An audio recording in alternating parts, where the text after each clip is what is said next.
What happens after nuclear war? Nuclear war would forever divide human history into two eras. Everything before and the post-apocalypse. In the worst-case scenario, mass fires could engulf tens of thousands of square kilometers, killing hundreds of millions within hours. But the most terrifying part comes after that. A nuclear war might spark a nuclear winter, potentially leading to the death of billions and the collapse of civilization itself. So, how does this happen? And what would it look like? Fire causes winter. When a nuclear bomb explodes, it creates a bubble of gas hotter than the sun, igniting everything within kilometers in an instant.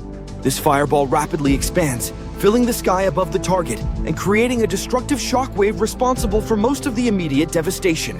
In simple terms, it breaks and burns everything, and in the worst cases, it triggers a firestorm that devours everything on the ground. After the explosion, a massive mushroom cloud looms over the devastation like a grim overseer of its work. But within hours, a deadlier cloud forms. The infernos consuming cities, forests, and fields heat the air so intensely that they create their own weather systems. Hot air and smoke rise, sucking in fresh oxygen and fueling the firestorm even further.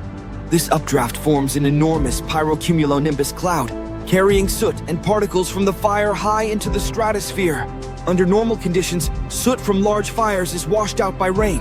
However, pyrocumulonimbus clouds reach heights beyond where rain clouds can form. Once the soot enters the stratosphere, there's no weather to cleanse it, meaning it could stay suspended for years. If this happens to a single city, it's tragic but relatively localized. However, during a full-scale nuclear war, hundreds or even thousands of bombs could be detonated, creating hundreds of firestorms and launching up to 150 million tons of soot, a mass the size of a skyscraper, into the stratosphere. Over the following days and weeks, the soot spreads across the Earth at high altitudes, absorbing sunlight and preventing it from reaching the ground. This isn't the darkened sky of science fiction where the sun vanishes. Instead, winter begins when just a fraction less sunlight reaches the ground. Suddenly, much less sunlight penetrates. Yesterday, the world was normal. Today, nuclear winter begins. Winter brings hunger.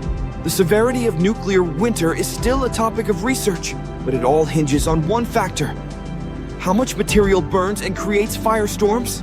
This depends on various factors, including the materials in the city, the season, and whether forests are nearby. Remember, these are estimates based on assumptions. The good news is that nuclear winter isn't permanent, certainly not a new ice age. The climate effects last only as long as the soot remains in the atmosphere, which is at most a decade before it clears out and temperatures return to normal. The bad news is that this causes abrupt climate change in a matter of weeks. It disrupts our climate faster than life can adapt to. Seasons are thrown into chaos. Winters grow longer, summers shorter and colder, or disappear altogether. Less evaporation from the oceans means less rain, possibly causing widespread droughts. This is devastating because our food relies on the sun. Without proper summers and enough rain, growing seasons shrink or collapse altogether. Most of humanity lives in a region known as the mid-latitudes, where the climate is ideal for human life, not just because the temperatures are comfortable, but because it's where our key crops grow best. The vast majority of our food comes from a small number of highly efficient crops grown in regions like the US Great Plains or Ukraine. These are the breadbaskets and rice bowls of the world, supplying food that's traded globally. In the worst-case scenario, full-scale nuclear war would plunge mid-latitude temperatures below freezing for years. Crops wouldn't survive in such conditions, leaving the world's breadbaskets empty. As food production plummets, nations would hike prices or stop exporting food altogether, assuming they can even continue farming. It's simple math. Take all the available calories and divide them by the number of people. If there are more people than calories, in a few weeks, there won't be. Humanity only has a few weeks' supply of crops and food, nowhere near enough to survive such a drastic drop in production. And the climate is just one part of the problem. Modern agriculture depends on functioning supply chains, fertilizer, pesticides, massive machinery, all of which rely on fuel and infrastructure. After a nuclear war, especially if major food producers are involved, there may be no fuel, no machinery, and no infrastructure to sustain farming, crippling global food production further. Now that we've set the stage, let's talk about the wars that could cause this devastation. Today's nuclear conflicts Scientists often consider two potential nuclear wars when calculating the effects of nuclear winter. One between India and Pakistan, and another between the US and Russia. The most likely small nuclear exchange would involve India and Pakistan, using relatively low-yield weapons. Even in this scenario, the explosions would kill around 27 million people, more than in all of World War I.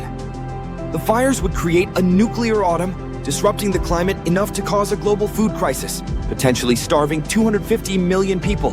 Unfortunately, both India and Pakistan are expanding their nuclear arsenals, increasing the risk of an escalated conflict. If hundreds of weapons were used, the destruction would kill over 100 million people, triggering a nuclear winter that could cut global calorie production in half. As many as 2 billion people could starve to death, 1 in 4 humans alive today. The worst-case scenario involves a full-scale war between NATO and Russia or China, resulting in thousands of nuclear detonations. In this catastrophic scenario, around 4,400 nuclear weapons could be deployed, immediately killing 360 million people. There's no historical comparison for this level of destruction. It's like humanity dropping an asteroid on itself. The nuclear winter that follows would devastate global agriculture, cutting food production by 90%. This wouldn't just be a temporary disruption. Recovery could take a decade, and because the most affected regions produce most of the world's food, rebuilding would be far more difficult. Within 2 years, starvation could claim 5 billion lives. In mid-latitude nations like Russia, China, the US, Canada, and much of Europe, only a small fraction of the population might survive. Humanity would be changed forever. While no place is entirely safe, some southern hemisphere nations may fare better. All nuclear powers are in the northern hemisphere, so countries like Australia, New Zealand, and Argentina could escape the worst of the nuclear winter. They have abundant livestock, less affected by the cold, and would likely stop exporting food to focus on feeding their populations, assuming they aren't invaded by starving nations. In this new world, life would be harsh, and it's impossible to predict how many people would survive once the nuclear winter ends. In the worst case, civilization could collapse entirely, leaving survivors to rebuild in a world scarred by war. If we do manage to rebuild, will we repeat our mistakes and develop nuclear weapons again? One thing's certain, we must do everything possible to prevent nuclear war from ever happening. What happens after nuclear war? The terrifying reality nobody talks about. This video was produced by the Avoice podcast news team. If you want to reduce the risk of nuclear war, you can support expert organizations or become informed yourself. Check out the info box and our sources document for further reading. Thank you for helping us clear out the Kurzgesagt warehouse for our big move. But be careful. Sometimes creepy things lurk behind those boxes. Wild dread appears. What will you do? Quick, grab something from the boxes to defend yourself. You used ore, very effective against dread. Look, you've unlocked some amazing deals. Save up to 50% on our products in our biggest sale ever. From the duck plushie to our beautifully designed notebooks and infographic posters, some of our finest creations are looking for new homes. The birds will be moving the last boxes soon, so grab something before the sale ends. Or before the dread gets you. The birds thank you. Thanks for tuning in to Avoice Podcast News. We hope this video equips you with valuable information in case the unimaginable, like World War III or a nuclear conflict, ever becomes a reality. Stay informed. Stay safe.